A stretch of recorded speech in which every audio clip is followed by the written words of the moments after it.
Welcome to Gen X Mindscape, the podcast dedicated to exploring the complexities of midlife and the pursuit of a purposeful life.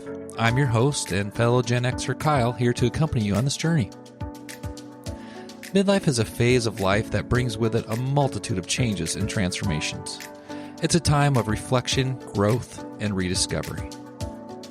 In this episode, renowned relationship and sex therapist Dr. Catalina encourages us to recognize the significance of sex in midlife as a normal and vital aspect of life satisfaction, challenging societal norms that hinder open discussions about sexuality.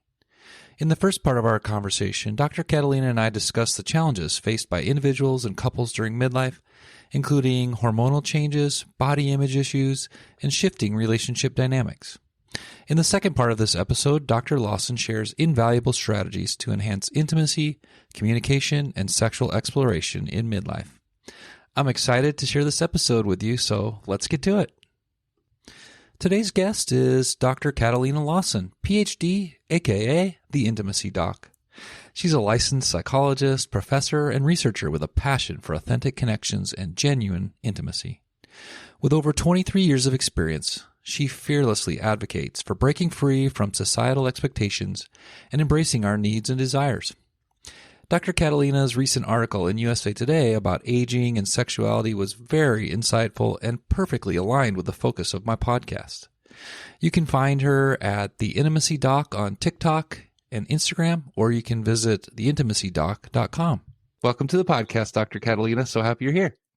Thanks so much for having me. Yes. As I've said a number of times, I'm so excited for this interview and talking with you. Could you start by just giving us some personal background and how you came to be a podcast guest on midlife sexuality? Absolutely. So for the last over a few decades, my specialty as a professor and researcher was in psycho-oncology. So I developed interventions to support couples move through things like bone marrow transplant, as well as address sexual concerns after cancer. Wow. And so through that work, I really predominantly was working with individuals in midlife. And obviously, not only were the physical ramifications of cancer happening, but also just midlife in general and how our bodies change for both women and men. And then through that work, I left academia a little over 4 years ago and really delved even further into addressing sexless relationships and do predominantly work with individuals in midlife who are wanting to reclaim that intimacy in their relationships. And very much working a lot with particularly women postmenopausal, men with prostate cancer, but also with chronic pain, MS, things like that, where there's all these physical stressors that are just naturally happening that we don't talk enough about, and particularly outside of the context of it just being a chronic illness. But then the layer of chronic illness there, as well as a lot of the psychosocial things that just change as we develop. And a lot of people, particularly in midlife, I'm loving how much in general, we're finally paying attention to it. And a lot of why we're paying attention to it is because like people like Oprah and Drew Barrymore are in midlife now and experiencing these changes and finally forcing the issue, particularly for women, because when we look at women's health versus men's health and the amount of care and research that has actually been put into it, it's so imbalanced. So particularly around sexual intimacy, the physicality of it, this idea of pleasure really is a new concept. And we're talking about it. I'm talking about it, really acknowledging our privilege as being in the States where, you know, we think, oh, we're so progressive and we talk more about pleasure and sex when that's still a minority, you know, and then outside of the States, the cultural norms around talking about intimacy and sexuality, particularly in the context of aging, just doesn't happen. So breaking down a lot of these barriers, and particularly as a woman of color, and empowering other women of colors to really assert, and men, to really assert what we actually need, want, and desire, to own that, expand it, explore it. That's what basically a lot of my work has kind of folded into. So I see people in my private practice, I do coaching programs, I give a lot of talks, all really trying to, the more we talk about this, the more we normalize it. And the more we normalize it, the more our bodies feel safe to actually get curious. And it's from curiosity that we expand. I'm laughing because that was so fabulous. These are things we need to talk about and realize they're normal, to embrace ourselves and advocate for ourselves. Could you start by telling us some of the misconceptions that you see in midlife? Well, the biggest misperception about midlife is that just sex isn't important anymore. You had fun in your 20s, so sex doesn't really matter. Like, and particularly if you're in a long-term relationship, well, you know, you guys are stable, you're secure, and sex isn't a priority. And if it is, what's wrong with you? You know, I think that's one of the biggest misperceptions which is really ironic, because we actually know that it is in midlife that particularly women gain so much more awareness, confidence, and willingness to assert what it is they need, want, and desire. Yes. Which is also now there's been more social acceptability around that. And so this is also why women are leading divorce and saying, you know what? No longer am I going to settle. No longer am I going to, and it's not just, when we talk about sex, I think one of the biggest things that people want to talk about, like frequency and positions and things like that, which is all great. That's fun. But none of it really matters if outside the bedroom, a person doesn't feel empowered, doesn't feel sexy, doesn't feel connected, doesn't feel like what her needs or his needs, wants, and desires actually matter. You know, so much of, I think, when we talk about sex in midlife, it's appreciating that our bodies do change. You know, testosterone levels go down, estrogen levels go down, and those are inherent in that. Like we can cognitively get it, but then experientially, what does that mean? It means our energy levels are down. It means our emotions are a bit more of a roller coaster, and we don't know why all the time. It means that our moment to moment experience isn't as steady. And our body's basically trying to hit us of saying, hey, I'm needing something. And it's going to, one, take more of our capacity and demand more nurturing. But also, particularly in midlife, we're talking about generations, particularly Gen X, where we weren't taught. Like I love working with people in their early 20s. They feel so empowered, their mental health and their emotional self-care. All of that is ingrained. There's an entitlement to it. But when you talk to midlifers, Gen Xers, this is new. We actually had to do a lot and go to a lot of, pay a lot of money and that is a very small amount of people to actually experience what most people consider self-care. And so this is a whole paradigm shift where our bodies are demanding this, but then we actually psychologically have to adapt to it, you know, and actually think we deserve it, you know? And so much I also think is a misconception around aging is that, well, you just have to accept it. You just have to accept that your body does this, and that if your hormone levels do decrease, well, that's just part of aging. When that actually isn't the case. I think the biggest part of this is particularly women and getting hormone therapy. You know, there was one of the worst things that medicine did was for several decades say, oh, there's a higher risk of breast cancer or other types of cancers if you do hormone treatment when you do hit perimenopause and menopause. And that's actually been completely challenged. And there's so many opportunities there for us to work with hormones so that it isn't such like a slam in the face for women. And when we address women's health, we are addressing men's health too, you know? And I think that that's important. So I think one, the assumptions that sex isn't important, and two, that our bodies this is what aging has to look like. I think that those are the two things that we all need to challenge, and we get to challenge. But we also, that in challenging it means we have to advocate for ourselves and then put pressure on the system. You know, so much of this is because it is really hard to find an OB-GYN and a urologist who is going to address sexual concerns because they're not trained in that. Like, it's shocking. I've done a lot of talks and assessed, particularly OB-GYNs, of what have you learned about sexual well-being? What have you learned about sexual function and libido and desire and how that changes?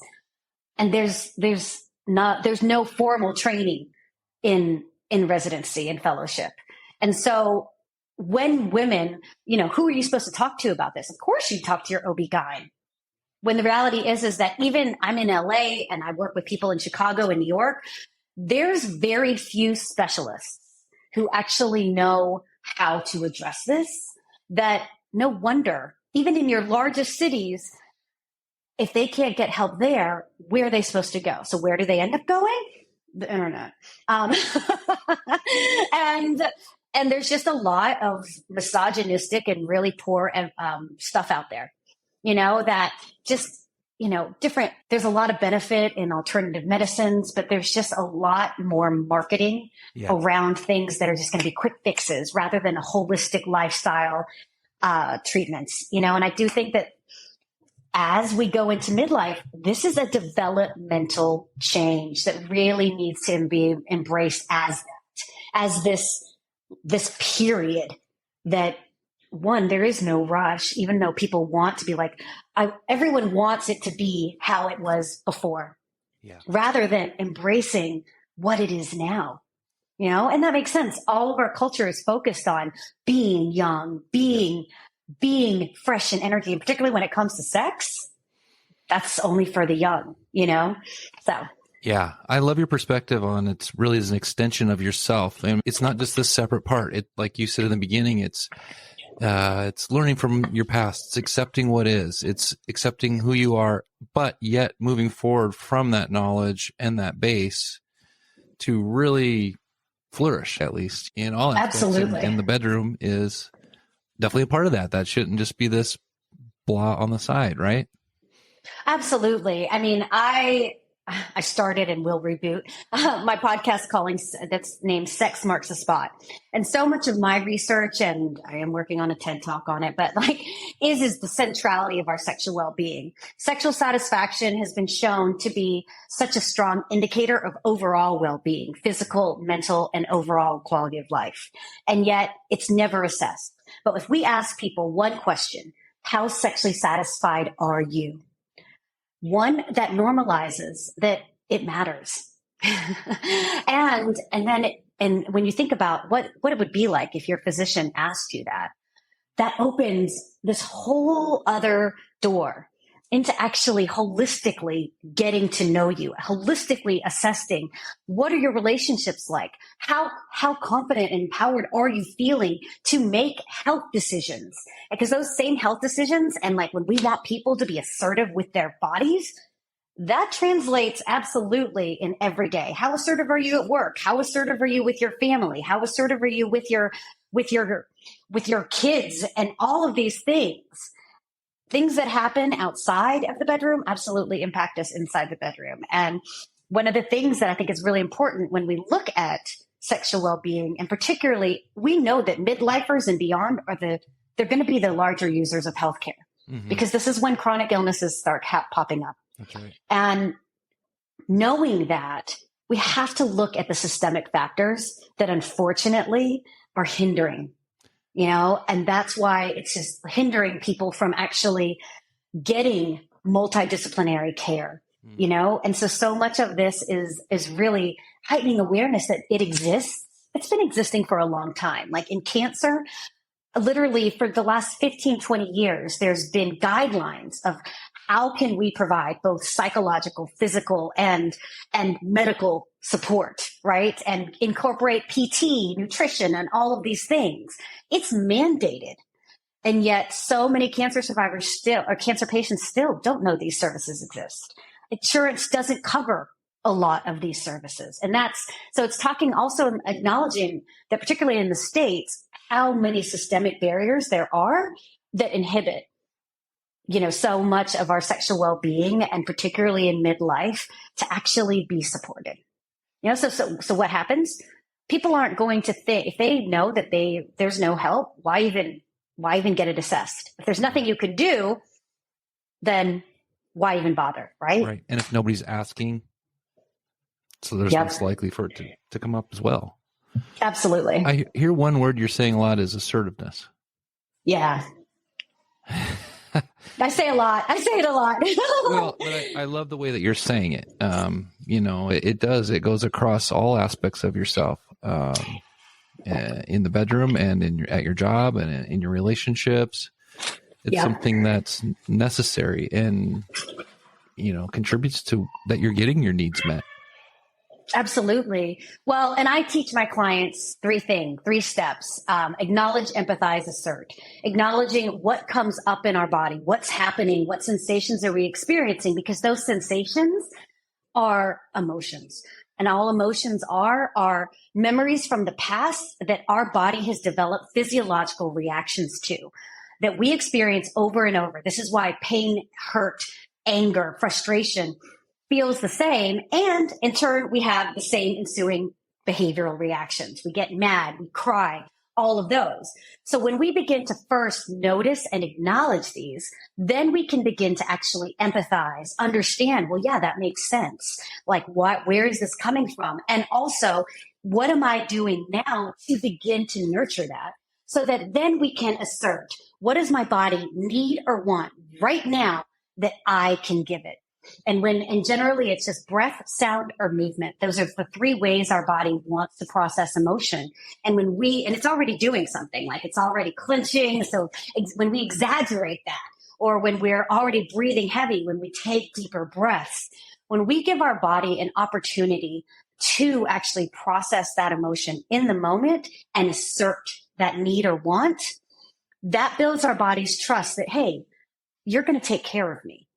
And then it's going to start trusting your choices, so that when we then apply that same process to, wait a second, what do I need for, I'm having hot flashes all the time.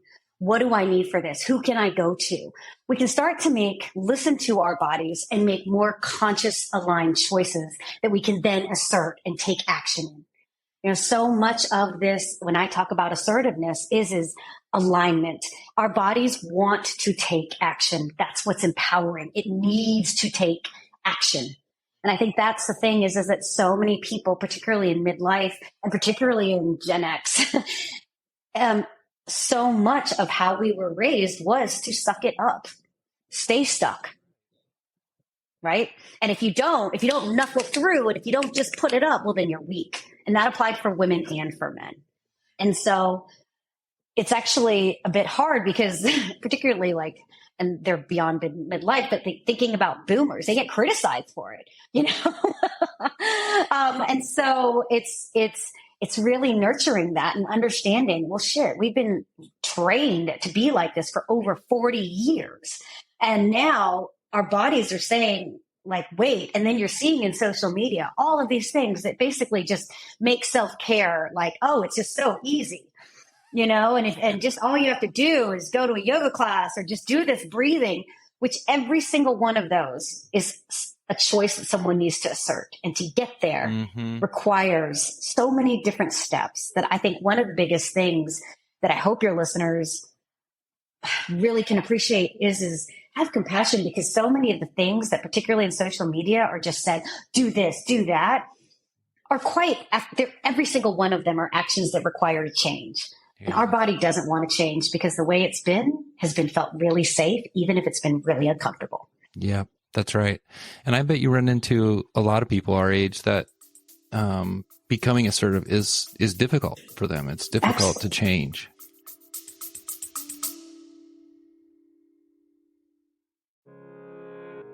Hey there, listeners. I wanted to take a moment to express my deep gratitude for listening and for your support. Today, I'm asking for a quick favor that won't cost you anything but would be very valuable to me, and that is, leave me a review. Positive reviews will help other like-minded Gen Xers find the show and join our community. These reviews are also a big encouragement to me to continue to develop the show and create helpful episodes for you. So thanks for sending a review my way, and thanks for being a part of the Gen X Mindscape community. Absolutely. Yeah. Well, think about assertiveness is what do I need? What do I want? And what can I do for it? You know, there's so many norms that have taught us what you need or want doesn't matter. You'll get rewarded and stay accepted when you curb your needs and wants to satisfy someone else. That's right. You know, humans are social beings. Acceptance is the number one thing that our bodies care about. And so we're normed, we're socialized to acquiesce, to put aside our needs and wants. And again, then you're a team player, you're a good mother, you're a good dad, right? You're a good community member. So it's this healthy balance of where we can have interdependence without codependence, right? I love that because, you know, and it gets me thinking about relationships as well. You know, a lot of us, the relationship is a big part of it, as you said already, and as you said in your article. Can you tell us a little bit about how relationships in our age change and some of the factors that we should really be thinking about? Absolutely. When you think about midlife, this is generally the time when people start getting divorced. You know, particularly in our generation where a lot of people got married in their 20s. Now their kids are done with high school. That's the pattern. And once the focus isn't on just taking care of kids, then, well, now what you have to take care of yourself. Now, what are we going to do? You know, and one of the things that what you see happens is that it does not take long at all for our bodies to just learn to be with another, and relationship dynamics form very quickly, right? We choose our partners for a reason. And then those same things, those can be pros and cons that like create just the relationship dynamic. And that becomes incredibly sticky. But we just talked about all these changes that happen in midlife. As we change, the relationship needs to change. It needs to adapt. It needs to evolve. But that, again, that's change, and our body isn't going to want to do it. And the thing in relationships is that it's a dynamic. It takes two. And so often what you're seeing is that one person will have some kind of change, and that disrupts the system. And then there's a mismatch. And one of the biggest things, most common things is that there's a mismatch in libido. One person starts losing interest in sex, and that's the number one thing that couples present with. And particularly in midlife, oftentimes it takes couples several years to ever look for support for addressing this, you know?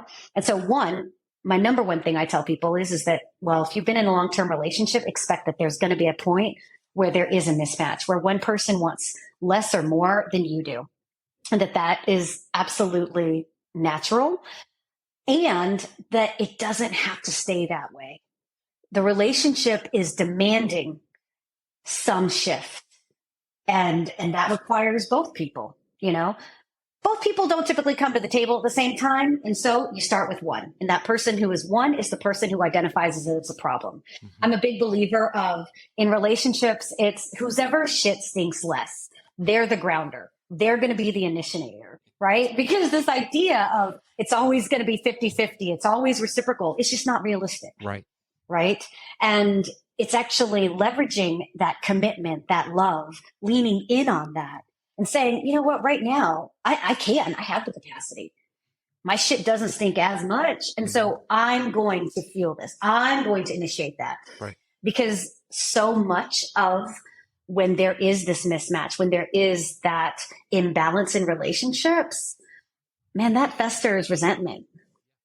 Yeah. When I think about resentment, so much of when we think about that, it's a resentment that our partners are doing this, they're doing this. When I frame resentment is we're upset at ourselves for doing something we don't want to do, for settling for something that we don't want to, for agreeing or acquiescing. We resent ourselves. And so that's where, again, it always comes back to control what you can control. Right. And that is only ourselves rather than project it onto our partner.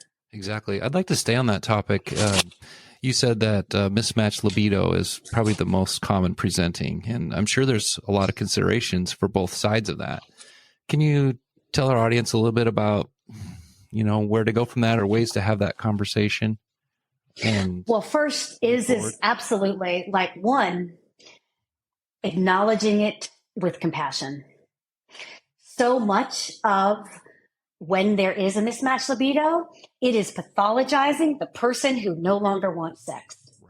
Saying, you are the problem. What is wrong with you? We used to have great sex. You must be depressed, or it's all about you. It's all about you. And well, that's going to make someone want to come to the table and feel safe, right? Exactly. And so I'm a big believer of stop blaming your partner, because like, who wants to come to a party if the party sucks, you know? And so the first is really acknowledging it, trying to understand. And for the person who has experienced the shift, whether that, and again, that shift can also be that one person's drive or desire has gotten higher too. But whoever's experienced the shift, what shifted for them? What's happening? Get curious, because likely now there's just new needs or wants.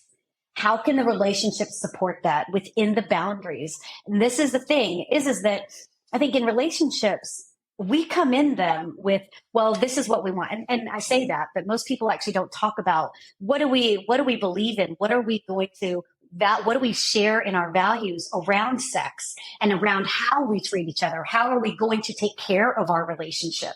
But all of those, if you didn't do them then, in midlife, it's really important to renegotiate those. Check in. Where are we now? What works for us now in the relationship? How much time do we need from each other or want with each other? Mm-hmm. And then that transcends into, what are your needs, wants, and desires in the bedroom? And how can that be met? Now, acknowledging rather than pathologizing the physical and emotional changes, you know? Because I think the other thing to keep in mind is in midlife, it's also the time where, particularly in your 40s and 50s, where people are hard charging on their career too.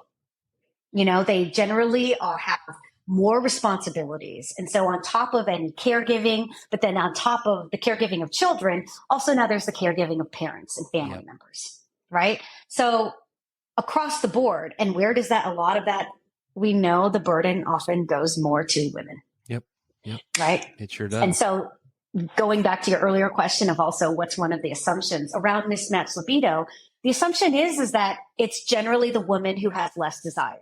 Mm. And I'll just say that a lot of that research is becoming challenged as women. We know that more educated, more professional women are more sexually assertive, and that the norms have changed. We assumed that women just didn't want it, but what they didn't want was they didn't want shitty sex. You know?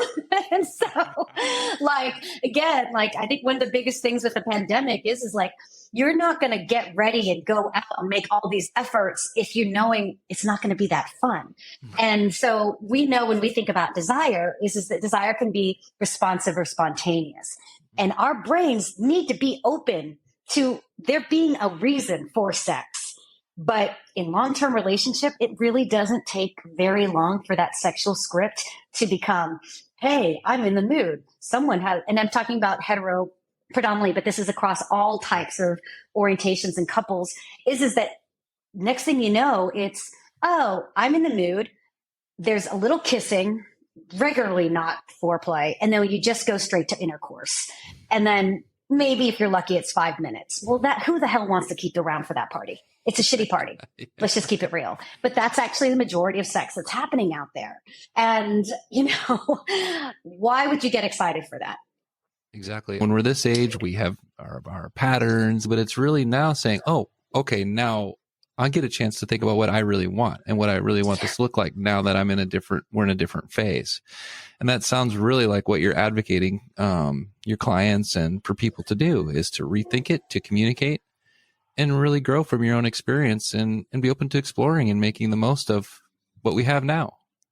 Absolutely. A lot of my work is informed by my own Tantra practice. And one of the things that I've always admired is that you look at Tantra, you look at sex positive spaces, more BDSM. And the cool thing is that demographic is generally midlife and beyond. And, and it's actually, I think it's great because the cool thing about midlife is we also have freaking earned the right to be oh, actually, who gives a fuck? Amidst the Generation X, but this whole idea that we've put up with a lot.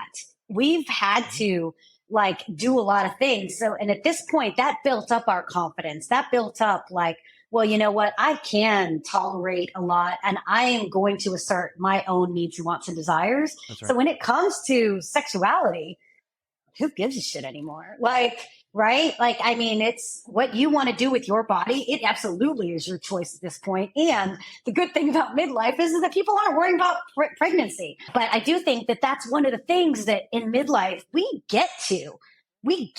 earned the privilege to whatever those norms that dictated how I had to live sexually in my 20s as a woman and a man, acknowledging again so much, as a woman, I do think it's important to very much acknowledge the pressure that we put on men to perform. Okay. While also supporting that and teaching women how to know that, you know, these sexual scripts of just having intercourse and a man maintaining an erection that whole time, as we age, this is where it's learning to shift up the repertoire, shift up that script that allows for things to go up and down, literally, like, and physically, right? And that actually is a way to expand the sexual experience, you know, rather than, and it's acknowledging that, you know, so much around erections and orgasm, those have been ways that communicate, I'm turned on, I find you attractive. Those are validating indicators that our bodies have learned, and they don't have to be. You know, there's other ways that we could communicate and stay connected. And the more we focus and explore those, one, we see tumescence expanding. Men can experience internal orgasms. They can experience multiple orgasms, and the whole sexual experience can expand, you know? Yeah, we're beyond shitty sex here, it sounds like. Basically, right? Like, and it's demanding that. Yeah. It's saying, wait a second, why do that? Like, yeah. Particularly like when you look at like how much craft food there is, how many different flavors of a green juice there are. We can go to Starbucks and see all of the different flavors, yet when it comes to sex, okay, I'll take 5 minutes, it'll be in missionary, and it doesn't matter if there's any kind of workup or foreplay or anything. Like literally our Starbucks orders are more exploratory than most people's sexual routine, right? And it's like, what the fuck? Like, it doesn't have to be like that. Exactly, right. So if we can here, help us transform a little bit. What are some of the key things that couples need to know or do, you know, to move towards that? So first, I always say explore. Self-pleasure is the best pleasure. First, find out, like start exploring with yourself. And yes, that can include masturbation, but it also includes how does your body like to move when you dance or when you get massages? What actually brings your body pleasure? Because again, when we think about sexual desire, our body needs to explore what stimulates it first to heighten our openness to actually want to engage in any sexual activity. So then from that comes arousal, which then promotes more sexual activity. And so much of it is first starting from yourself, listening, going back to what we talked about, assertiveness, listening to what does your body need and want. Focusing on Emily Nagoski, who wrote Come As You Are, I love her line of pleasure is the measure. Follow pleasure, right? Acknowledge shittiness from the past and say no more. Follow pleasure. And while doing that, know that particularly with women, that our body may get triggered while exploring that pleasure, because it's going to be like, you don't deserve that, right? And so it's nurturing that along the way and becoming more playful with it, you know, starting slow. And so doing things like obviously not only masturbation, but like I said, playing with getting different massages, playing with different textures. There's pleasure mapping that you can do with yourself or with your partner, where you go throughout your whole body and you bring out different things like feathers, chocolate, silk, and play with different textures and different pressures of feeling things on your body. What actually, and again, and not just focusing on the genitals, we have a whole body, engaging all of our five senses of different tastes and smells, and not just our visuals. So I really encourage people to do things blindfolded, where we begin to really explore our sensations. And through that, one, particularly if the sex has gotten dull by midlife, really focusing at one, acknowledging that this does not have to be a simultaneous experience, that one person can give, one person can receive pleasure, and actually playing with that. And that the person who's giving pleasure, their focus should be on, how does it feel? How does my body feel? How am I getting aroused by giving this pleasure? Focusing, if everyone focuses on their sensations, that promotes and expands that sexual energy. And so much of it is starting with yourself. When you're ready, inviting in your partner, and then through that, beginning to, going back to how we process emotions, breath, sound, movement, use your body, communicate, give like thumbs ups, talk about what feels good. I recommend that debriefs be after and outside of the bedroom, but start talking about what worked, what didn't work. What do you really do see sex as something that just like every other activity that we get into, if you want it to get better, you're going to want to explore what worked and what didn't, right? And normalize that. The more we normalize it, the only reason people don't talk during sex or after sex is because they're worried they're going to say something their partner's going to be offended by, that they're going to feel rejected or judged. And so that's where it's really acknowledging and really creating a safe environment for this. And that's why so much of the work in promoting, exploration in the bedroom starts outside the bedroom. And really starting to have some of these conversations where you talk about your needs, wants, and desires. And for couples who already didn't talk about that, it's starting with it outside of sex. Talking about, well, I want to eat this tonight because this is what I'm in the mood for. And this is what this feels like. Or I want us to go on this trip because this is what I'm wanting to experience. Again, going back to how when we assert and I make choices that are aligned across all of these different parts of our lives, the more we're going to do it in the bedroom. Our body needs to build up that trust that is okay. Yeah. I love that. I absolutely love that. It makes so much sense too. Like we enjoy going out to a fine meal, and what do? We talk about it. What did we like? What do we not like? What would we want to do again there? Or a movie, we break it down, and how did we feel during this part? And there's no reason that sex can't be the same. It's a part of our lives. It's an important part of our lives. I love that perspective. Well, absolutely. So many couples come to therapy and say, we really need to work on our communication. Yet, seriously, some of these people can be like public speakers and like managers and directors. And I'm like, it's, how, you just don't know how to talk relationally. When you do this, I feel this.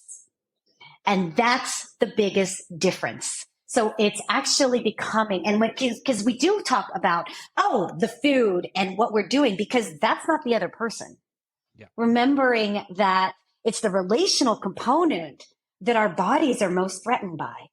And so it's acknowledging that, because you actually have the communication skills. Now you just have to actually bring it into the relationship. What are some roadblocks people might run into along the way? Getting triggered because the past always comes up.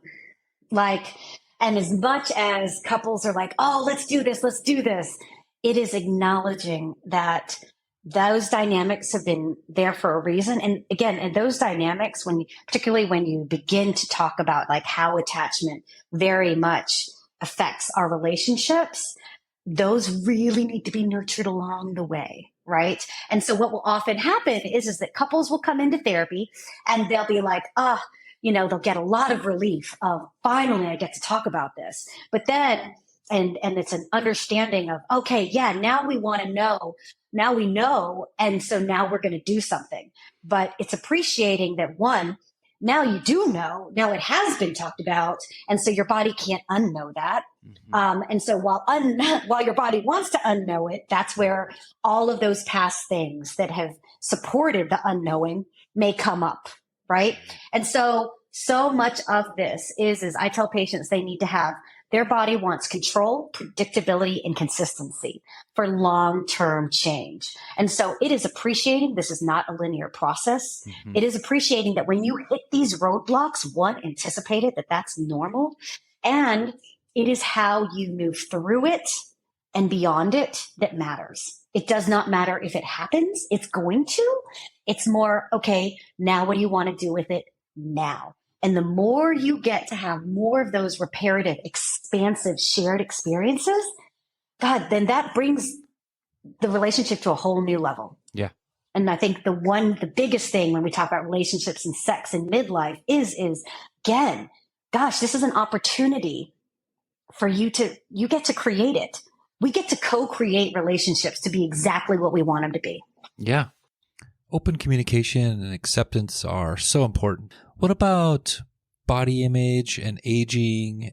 I think the biggest thing that is really important to highlight, and I know we've talked about it, but is really to appreciate how much of our bodies physically change and how embedded in that, how we see ourselves and how we see our partners also changes. And it is normalizing that. It is normalizing how much body image, while like earlier we talked about how, man, now we're much more confident. Let's just also keep it real. Like as we age and shit gets saggy and we don't have as much energy, we're forced to have to handle aging and cope with it. Yes. And that isn't easy.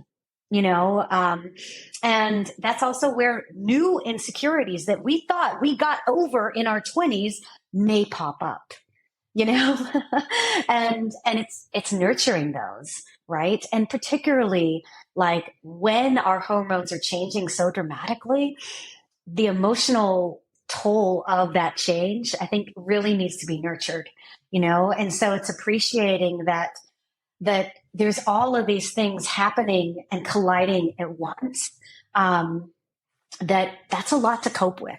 And that's our perceptions of ourselves. Again, we get to check in and figure out, okay, what is working? How do I want to see myself now? What needs to shift? What do I want to shift? And I think reminding ourselves that first and foremost, it is okay to feel like that. I think one of the things that's really, on one hand, I feel like when we talked about things like menopause or erectile dysfunction and natural things that happen, yes, we're normalizing it, but too often this toxic positivity of, well, but you can fix it. Yeah. and now look at Jane Fonda. She's like 80 something and look at how great she is. I'm like, it's really appreciating that everyone's path through this looks very different. And the majority of shittiness that people experience is alone and silent. Like people don't see that, and I think physiologically how our bodies are changing. Your partner sees you every day. They're not going to notice the nuances that you're experiencing on the daily. And it's really appreciating that, and I think that really seeing midlife as an opportunity and normalizing that, hey, actually, this is a good time to check in. What are you liking? What did all those have tos and shoulds? Mm-hmm. What would it be like if instead it was, what do I want? What do I desire? That's right. Mm-hmm. And I think those messages that we get, conventional beauty, I think is another term that I think just, we're just inundated with conventional beauty, which I just think throws us so off as it relates to body image and our sexuality. Oh, absolutely. Well, and particularly when you put in like when we think about sexuality, particularly amongst marginalized communities and particularly people of color, that's where another thing of, because the norm of what's conventional is white. It's white. It is fair skinned. I mean, obviously it's fair skinned, but like I was just in Sweden and it was like, damn, everyone's so good looking. I'm like, well, it's because everyone's fucking white and 6 feet tall, like, I mean, that's the norm. But then when you put around it, particularly when we're talking about sexuality for people of color, particularly women of color, like there's also what's too sexy or what's too slutty. Mm-hmm. There's absolutely racial components there that get overlaid on that, where you don't want to be that, or maybe you do want to be that, right? That is just inherent in a lot of those norms. And I think that so much of that is really in midlife, figuring out one, spreading the awareness. Like if you look at even like where the majority of sex research and relationship research, who's been doing that? Older white men. Yeah. That's the other thing, is the majority of research on sex is done on college students. Yeah. Like, I mean, and there just hasn't been as much.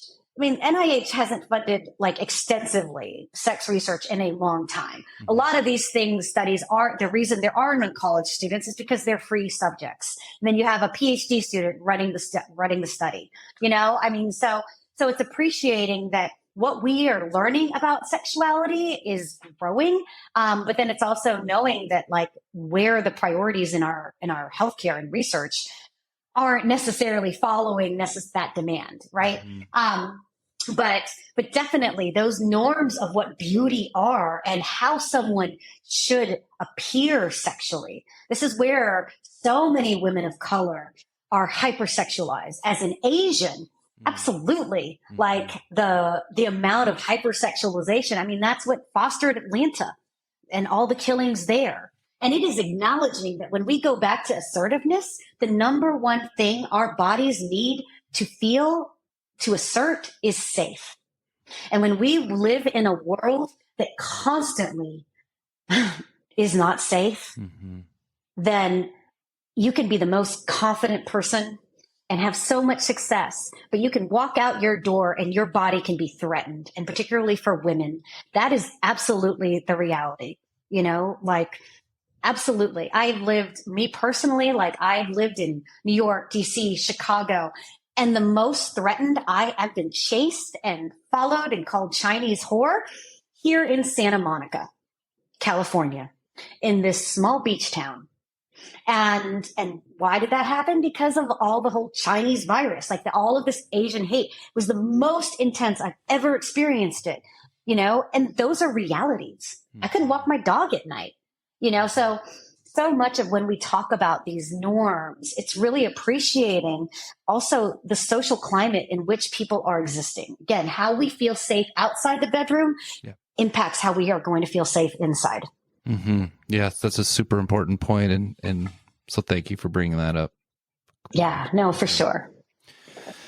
Well, this has been fabulous. This really has been enlightening and something that I really will go back and listen to and talk with others about. And it's been really incredible having this time with you. So I appreciate your generosity with your time.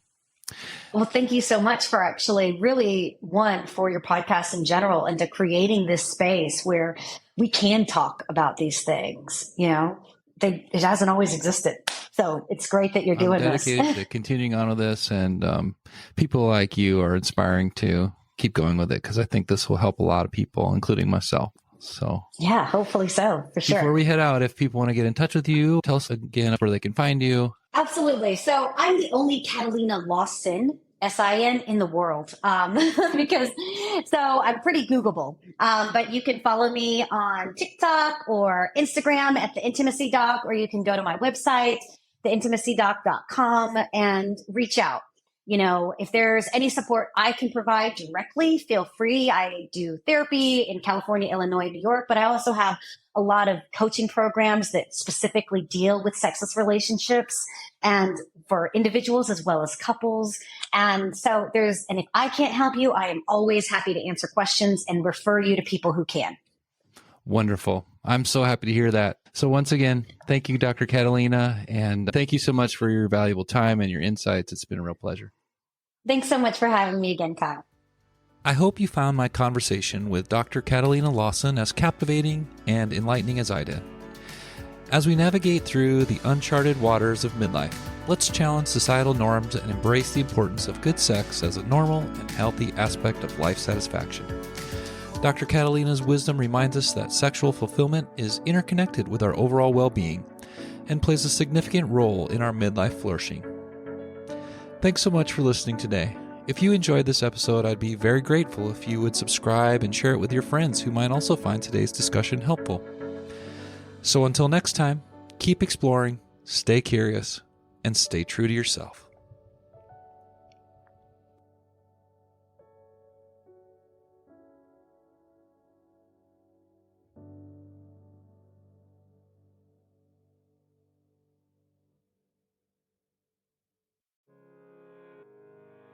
Hey there, listeners.